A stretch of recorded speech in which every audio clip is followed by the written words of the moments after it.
Bonjour, dans cette nouvelle vidéo sur la magie du cerveau, on va parler du détachement.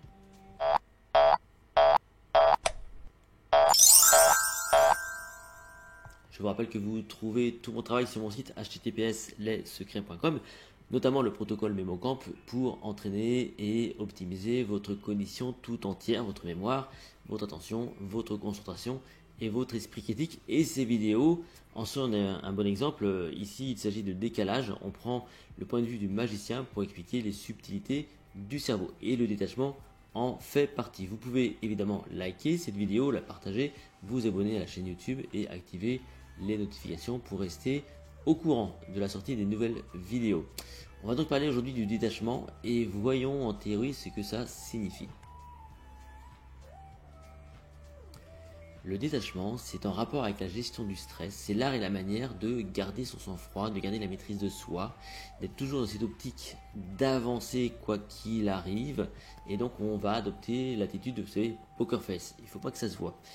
L'enjeu, si vous voulez, c'est de préserver parfois des bonnes ambiances dans un groupe, de ne pas transmettre une situation de stress à d'autres personnes, justement pour ne pas casser l'ambiance, et donc gérer la gêne, tout simplement, auprès d'un public, de collaborateurs, par exemple. Dans la vie de tous les jours, comment ça se concrétise, c'est ce qu'on va voir maintenant. Admettons, vous êtes dans un entretien, voilà, vous avez un entretien d'embauche, le poste vous intéresse et vous avez plutôt intérêt à masquer l'enjeu. Si vous montrez trop d'enjeux, il se peut qu'en face il y ait la suspicion, et donc l'idée c'est de trouver le bon équilibre entre l'enjeu de ce poste et votre comportement. Il peut aussi à un moment donné qu'on vous mette en difficulté, parce que c'est souvent ce qui se passe dans un entretien, et à ce moment-là vous devez garder votre sang-froid et vous devez donc tout simplement rester dans le détachement. Alors, une autre vidéo sur cette collection parle de préparation, c'est en lien, la préparation et le détachement. Et l'enjeu, encore une fois, c'est de garder la maîtrise de soi. Si vous êtes manager, par exemple, vous pouvez avoir besoin de gérer vos collaborateurs et surtout de ne pas transmettre une situation de stress, parce que c'est pas la peine que tout le monde ressente ce stress. Si on veut garder la bonne ambiance et l'efficacité d'une équipe, faire preuve de détachement à ce moment-là est primordial. Maintenant, voyons voir comment ça se concrétise chez les magiciens.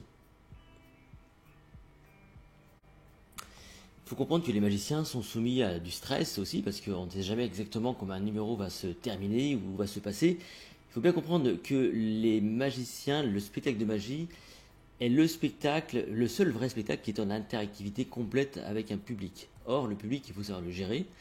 Et à ce moment-là, on n'est pas à l'abri d'erreurs, on n'est pas à l'abri de trucs qui se passent qui ne sont pas forcément prévus. Donc il faut à chaque fois que le magicien soit dans le détachement. Je vais vous raconter une petite anecdote. Il y a quelques années, j'avais donc un ami magicien qui démarrait et qui lui présentait son premier spectacle.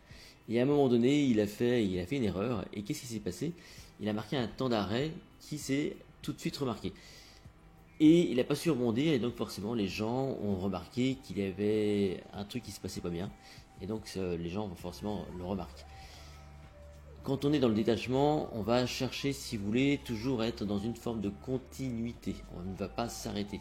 On va continuer l'action, on va faire comme si de rien n'était. On va s'appuyer sur un plan B, et donc les magiciens, ce sont des spécialistes, si vous voulez, du plan B. Par exemple, ici, j'ai une pièce de monnaie. Alors, je ne sais pas si vous l'avez bien, c'est une pièce rouge, une pièce chinoise. Alors, c'est pas une vraie pièce, c'est une pièce chinoise. Et l'idée, c'est donc d'avoir cette pièce-là, de la main, pardon, ici. Regardez bien.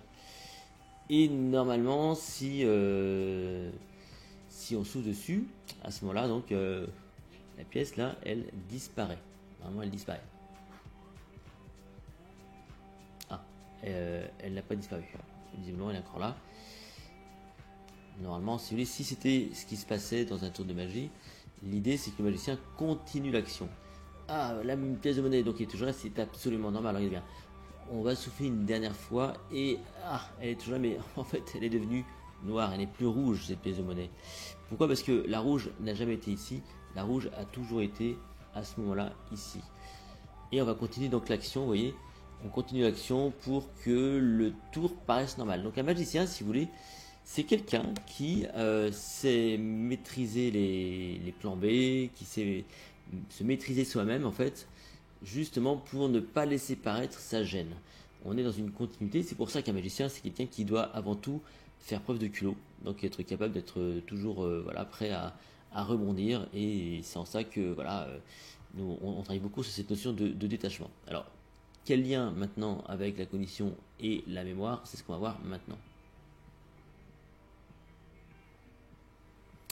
Quand vous voulez, en mémoire en tout cas, si vous voulez ne pas attirer l'attention, on est encore une fois dans une autre démarche de communication.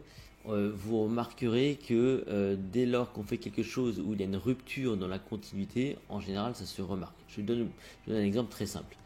J'ai pratiqué des claquettes pendant quelques années et à un moment donné je faisais une chorégraphie avec mes collègues, et il y avait une phase finale où on devait aller tous aller du côté du côté gauche et revenir vers le centre de la scène. Et qu'est-ce qui s'est passé à ce moment-là? Si vous voulez, j'ai toute l'équipe qui partait à gauche et moi, pourquoi? Je sais rien, je suis parti tout seul à droite.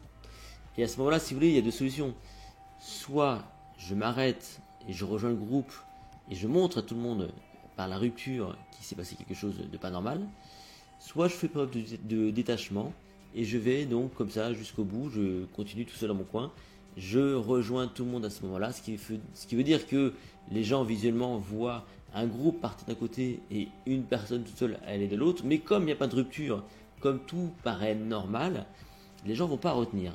C'est ça l'intérêt, c'est que le détachement permet, si vous voulez, de ne pas créer de rupture, de ne pas attirer l'attention sur.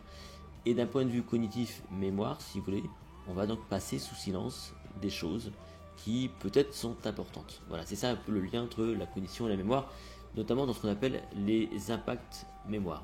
Si cette vidéo vous a plu, n'hésitez surtout pas à la partager, à la liker, abonnez-vous à la chaîne YouTube. On se retrouve également sur mon site https.lessecrets.com ou et dans une prochaine vidéo sur la magie du cerveau. Merci.